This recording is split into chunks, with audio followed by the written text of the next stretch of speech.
బంగారం, బ్యాంకులు, ఇతర ప్రైవేటు సంస్థల్లో ఉన్న విడిపించి కొనబడను. కొమ్మూరి గోల్డ్, ఆంధ్ర మరియు తెలంగాణ. నమస్తే, వెల్కమ్ టు మనం టీవీ. నేను మీ ప్రియాంకరావు. ఇప్పుడు వరకు చూసుకుంటే గత 5 ఏళ్లుగా అంటే జగన్మోహన్ రెడ్డి గారు సీఎంగా ఉన్నంత కాలం కూడా లండన్ అంటే లండన్, యుఎస్ అంటే యుఎస్, ఎక్కడికైనా వెళ్ళి రావడానికి డిప్లొమాటిక్ పాస్పోర్ట్ అనేది యూజ్ చేసుకున్నారు. కానీ ఇప్పుడు ఆయన అధికారం నుండి దిగిపోయిన తర్వాత పాస్పోర్ట్ కష్టాలు ఆయన్ని వెంటాడుతున్నాయా? అసలు పాస్పోర్ట్ వీసా రాకుండా ఏం అడ్డుపడుతుంది, ఎందుకు ఈరోజు జగన్మోహన్ రెడ్డి గారికి పరిస్థితి ఏర్పడింది అనే విషయాన్ని డిస్కస్ చేయడానికి మనతో పాటు టీడీపీ జాతీయ అధికార ప్రతినిధి జ్యోత్స్న గారు ఉన్నారు. వారితో మాట్లాడి మరిన్ని విషయం తెలుసుకుందాం. నమస్కారం మేడం. నమస్తే మ్యామ్. చూస్తే మొన్నటి వరకు అంటే చక్కగా ఎక్కడికి కావాలంటే అక్కడికి జగన్మోహన్ రెడ్డి గారు తిరగడానికి చాలా అవకాశాలే కల్పించింది గవర్నమెంట్. మరి ఇప్పుడు ఆయనకి పాస్పోర్ట్ కష్టాలు మొదలయ్యాయా? మొదలైతే ఎందుకు, దీనికి గల కారణాలు ఏంటి అంటారు? ఇప్పుడు జగన్మోహన్ రెడ్డి ఒక ఆర్థిక నేరస్తుడమ్మా, రైట్? ఆయన మీద కేసులు పెండింగ్ ఉన్నాయి, ఆయన ఆస్తులు అటాచ్ అయ్యి ఉన్నాయి, ఆయన మీద చార్జ్ షీట్లు ఉన్నాయి. సో అది జగన్మోహన్ రెడ్డే కాదు, మీ మీద ఉన్నా, నా మీద ఉన్నా, ఎవరి మీద ఉన్నా సరే వాళ్ళ పాస్పోర్ట్ సీజ్ చేయబడుతుంది. చార్జ్ షీట్లు ఉండి అన్ని ఉంటే వాళ్ళకి ఎక్కడికన్నా వెళ్ళాలంటే కోర్టు పర్మిషన్స్, పాస్పోర్ట్ అనేటువంటిది రిలీజ్ అవ్వాలి. అది రూల్ ఆఫ్ లా. కాకపోతే ఇప్పుడు ఎలా అయితే ప్రజలు ఒక 5 సంవత్సరాల పాటు జగన్మోహన్ రెడ్డికి అన్ని సకల సదుపాయాలు కల్పించారో ఆ సకల సదుపాయాల్లో భాగంగానే పాస్పోర్ట్ సదుపాయం కూడా వచ్చింది. ఎందుకంటే తను ఒక ముఖ్యమంత్రిగా ఉన్నాడు కాబట్టి ప్రజల సైడ్ నుంచి తనకు ఆ పదవి వచ్చింది కాబట్టి ఒక డిప్లొమాటిక్ పాస్పోర్ట్ అనేది తనకు ఉండింది. ఒక రకంగా ఐ వుడ్ సే ప్రజలు పెట్టినటువంటి భిక్ష అది.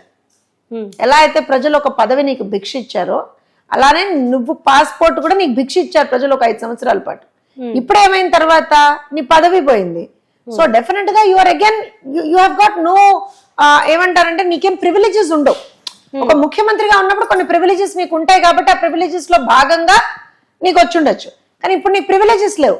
ప్రివిలేజెస్ లేనప్పుడు ఏమవుతుంది? నేను ఇందాక చెప్పినట్టుగా ఇప్పుడు ప్రియాంక మీద కూడా కేసులు ఉన్నాయి అనుకోండి, మీకు పాస్పోర్ట్ ఇవ్వరమ్మా, కోర్టుకి వెళ్ళి తెచ్చుకోవాలి మీరు. కోర్టు ఇష్టం, మీకు సంవత్సరానికి ఇస్తుందో, 2 సంవత్సరాలకి ఇస్తుందో, 6 నెలలకి ఇస్తుందో కోర్టు ఇష్టం. అర్థమైందా? అర్థమైంది. సో అదే మీకు ఇవాళ రోజున మీ మీద కేసులు ఉన్నాయి. జగన్మోహన్ రెడ్డి ఏమన్నా పైనుంచి ఊడిపడ్డా? కేసులు ఉన్నాయి. కేసులు ఉన్నప్పుడు దాంట్లో భాగంగా ఉంటుంది. తప్పు చేసావు, అనుభవిస్తున్నావు. ఇవాళ ప్రివిలేజెస్ ఏం లేవు, ఇవాళ స్పెషల్ ప్రివిలేజెస్ లేవు. పాస్పోర్ట్ కష్టాలే కాదు, అన్ని రకాల కష్టాలు ఇక ఉండాల్సిందే. ఇప్పుడు మొన్నటి వరకు ఏంటంటే మీరు గుర్తుపెట్టుకోండి, ఏమయ్యా మరి కోర్టు వాయిదాలకు ఎందుకయ్యా అటెండ్ కావు అని అంటే, అమ్మో నేను ముఖ్యమంత్రి, నేను వెళ్ళానంటే అసలు విపరీతమైన ఖర్చు అయిపోతుందండి, వెళ్ళకూడదండి నేను అన్నాడు. ఇప్పుడు ఏం చెప్తాడు కోర్టు వాయిదాలకి? కనీసం పోనీ చెప్పుకుందామన్నా నేను ప్రతిపక్ష హోదాను కూడా లేదు అక్కడ, ప్రతిపక్ష నాయకుడనన్నా లేదు అక్కడ. నేను ఎమ్మెల్యేని నేను రానంటే court ఊరుకుంటుందా?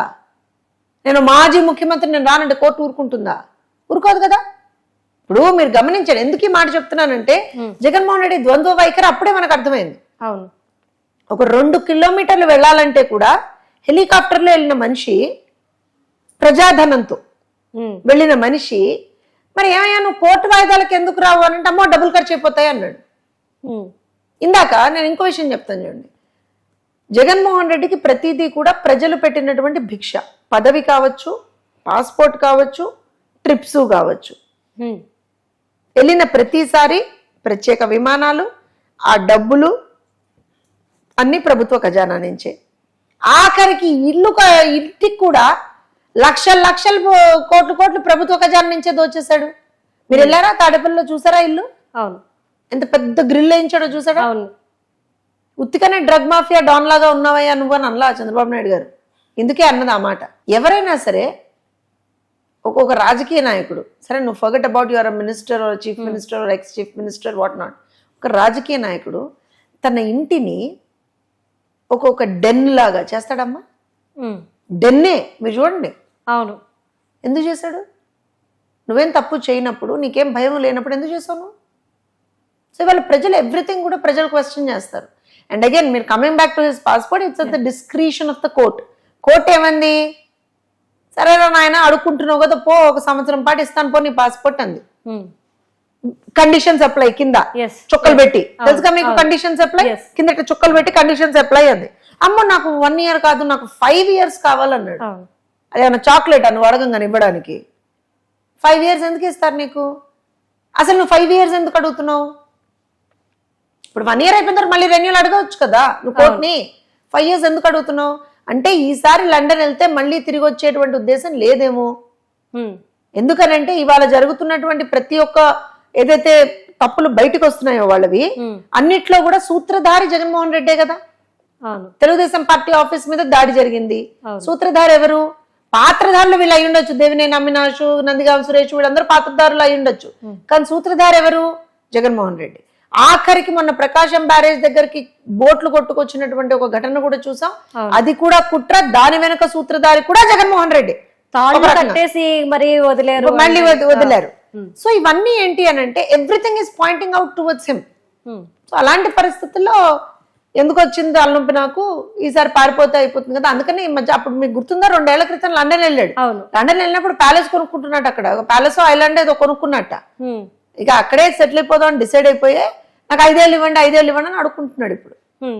I think the court will take its due course of action. కానీ మ్యామ్ ఇప్పుడు కింద స్థాయి కోర్టు ఆల్రెడీ 1 year పర్మిషన్ ఇచ్చింది, దీన్ని బేస్ చేసుకుని నాకు 5 years పర్మిషన్ కావాలి అంటున్నారు. ఇదే నేపథ్యంలో ఎన్ఓసి కూడా ప్రాబ్లం అవుతుంది జగన్మోహన్ రెడ్డికి. అంటే కోర్ట్ పర్మిషన్ ఇచ్చినా సరే ఎన్ఓసి రావడంలో ఎవరికైనా సరే కష్టాలు ఏర్పడతాయా? అంటే ఇప్పుడు ఎలా ఉంటుంది అని అంటే డెఫినెట్ గా అమ్మా, ఇప్పుడు పాస్పోర్ట్ రావాలంటేనే పోలీస్ ఎంక్వైరీ ఉంటుంది. పోలీస్ ఎంక్వైరీలో మీ మీద కేసులు ఉంటే మీకు పాస్పోర్ట్ ఇస్తారా? ఇవ్వరు. మీ మీద కేసులు ఉంటే మిమ్మల్ని బయటకు వెళ్ళనిస్తారా? వెళ్ళావనుకో, మీ మీద 10 కేసులు ఉన్నాయమ్మా ప్రియాంక, మీరు బయటికి వెళ్ళారనుకో, మిమ్మల్ని వెళ్ళనిచ్చామనుకో, మీరు మళ్ళీ వస్తారని మాకు ఏమన్నా గ్యారంటీ ఉంటుందా?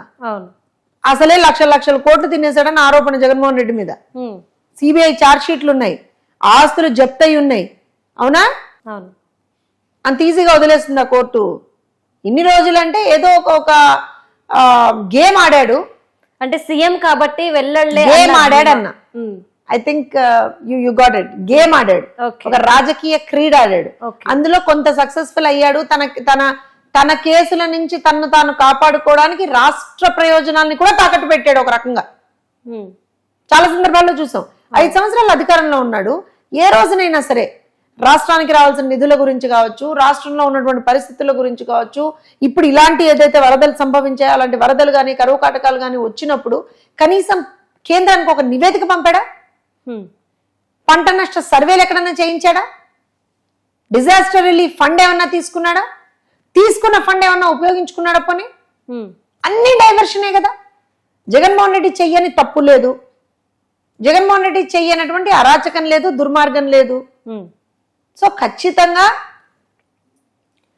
వెయిట్ అండ్ వాచ్ అంతే. ఇది ఏమంటారంటే జగన్మోహన్ రెడ్డికి ముందుంది ముసళ్ళ పండగ. పీపుల్ ఆర్ ఆల్సో, ఎందుకంటే అమ్మా మీరు ప్రజలతోటి ప్రజలకు మంచి చేయకపోయినా చెడు చేయకుండా ఉంటే ప్రజలు చాలా అనుకుంటారు. చాలా సందర్భాల్లో మీరు అభివృద్ధి చేయకపోయినా వినాశనం చేయకూడదని ప్రజలు ఆలోచిస్తారు చాలా సందర్భాల్లో. ఏ ప్రభుత్వం వచ్చినా సరే వీళ్ళు అభివృద్ధి చేయకపోయినా పర్లేదు, విధ్వంసం చేయకపోతే చాలా అనుకుంటారు. ఉన్నదేదో కంటిన్యూ చేస్తే చాలా అనుకుంటారు. ఇప్పుడు ఫర్ ఎగ్జాంపుల్ చూస్తే 200 రూపాయల పెన్షన్ ఓకే ఫైన్, 200 రూపాయలు ఉంచినా పర్లేదు, కానీ అసలే మొదలకే మోసానికి రాకూడదు అని అనుకుంటారు. ఒక మాట చెప్తున్నా. కానీ జగన్మోహన్ రెడ్డి వచ్చిన తర్వాత ఏం జరిగిందంటే విధ్వంసం చూశారు ప్రజలు. ఒక 20-30 సంవత్సరాలు రాష్ట్రం వెనక్కిపోవడం చూశారు ప్రజలు.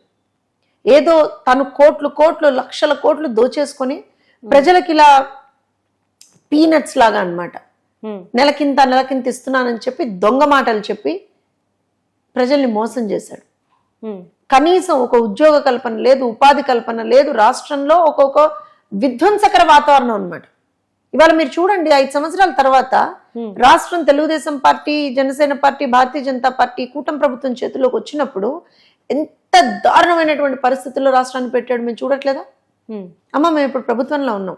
అవును, విపరీతమైనటువంటి క్రైమ్ రేట్ పెంచేశాడు జగన్మోహన్ రెడ్డి తెలుసా. యువత అందరూ కూడా మద్యానికి గంజాయికి బానిసలైపోయారు ఒక రకంగా. ఎందుకంటే ఉపాధి లేదు, ఉద్యోగాలు లేవు, ఏం చేస్తారు? They have been diverted and free. ఒక రకంగా ఎంత విచ్చలవిడిగా మద్యాన్ని ఏరులై పారించాడు. అవును, గంజాని విచ్చలవిడిగా అమ్మించాడు. సో ఇవన్నీ చూసినప్పుడు రాష్ట్రంలో ఎంత విధ్వంసం జరిగిందనేటువంటి ప్రజలు కూడా చూశారు.